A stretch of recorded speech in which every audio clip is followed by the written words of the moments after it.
Graphical User Interfaces, or GUI for short, is a common capability of most programming languages, and Python's no different. We're going to start here by giving a overview of GUIs in general and GUIs in Python before diving into the specifics. To some degree, really GUIs is just another library, another component to use and make stuff happen.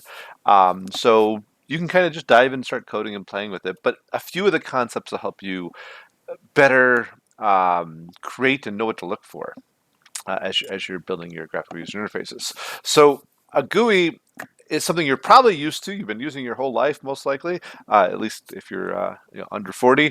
Um, but there's three main things to consider. There's widgets, which are the things that go onto a screen. It's your text box, your buttons, your drop downs, your sliders, all the things that you're used to, and new ones being created all the time. And then there's the idea of the layout, which, like you can see on the picture here, the person's laying out where those widgets fit on the screen, what the screens look like. They go to the left, they go to the right, they go top, they go bottom. Where's their relative placement? And then the third important thing is the idea of an event. So a GUI responds to some event. A person presses a button, they click on a text box, they press a key, they release a key, things like that. So it's a very different type of programming, and that different type of program is really, really important to understand, because when we build a graphical user interface, it's important that we have this notion of a separation of duties. So think of it this way.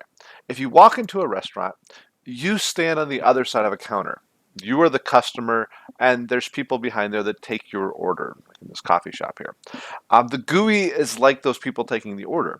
They have a menu, they have a list of things to do, they have a services or products that they provide for you, and their job is to just simply render that information services to you.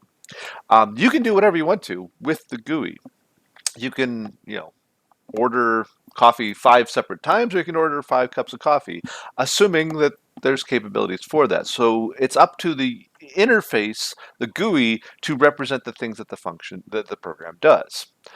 But the GUI itself doesn't do the work. So let's just say that this coffee shop also orders pizza.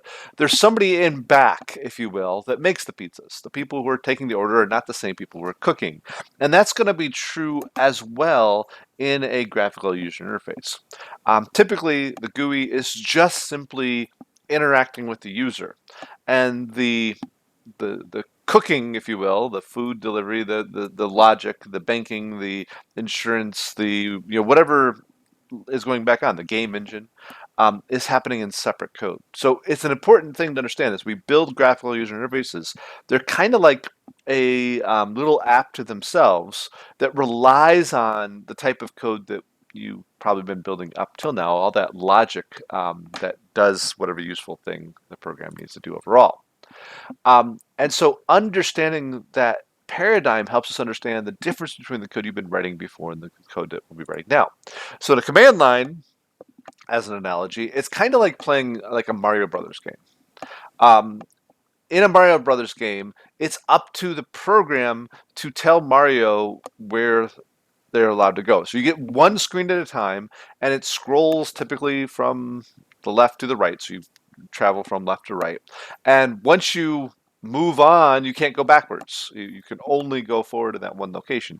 And so, like that, in a command line application that you maybe built in the past, you prompt the user to input something, and they put that thing in, and then you go to the next step, and you go to the next step. Your code guides the next thing the user does, and the user at most reads some text that you just gave to them and inputs the value you just asked for. But there's no going back, there's no going forward, there's no skipping things, unless you create commands for that. It's up to you to build everything. But as we go to a graphical user interface, it's more like the open-ended type of games. In this case, we'll talk about Grand Theft Auto, one of the initial ones, where the GUI allows the user to walk wherever they want to. They can, jump in a car and drive to the next city. They can go into a building and climb up onto the roof. They can, San Andreas, do all sorts of naughty things like steal helicopters and fly around.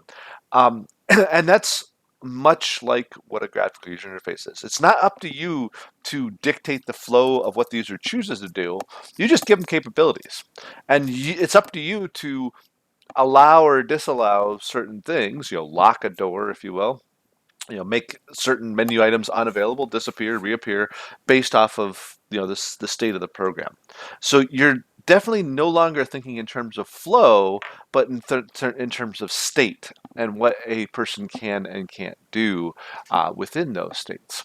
And it's a really different and a really important distinction in the way we do programming inside of a graphical user interface.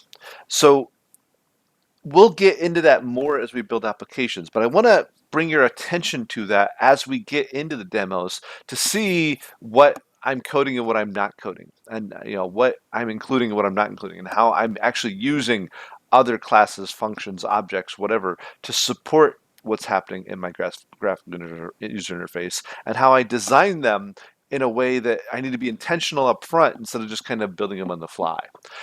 So we'll come to the Python side of it in just a second, but I'll let you take a break and we'll come back to that in the next video.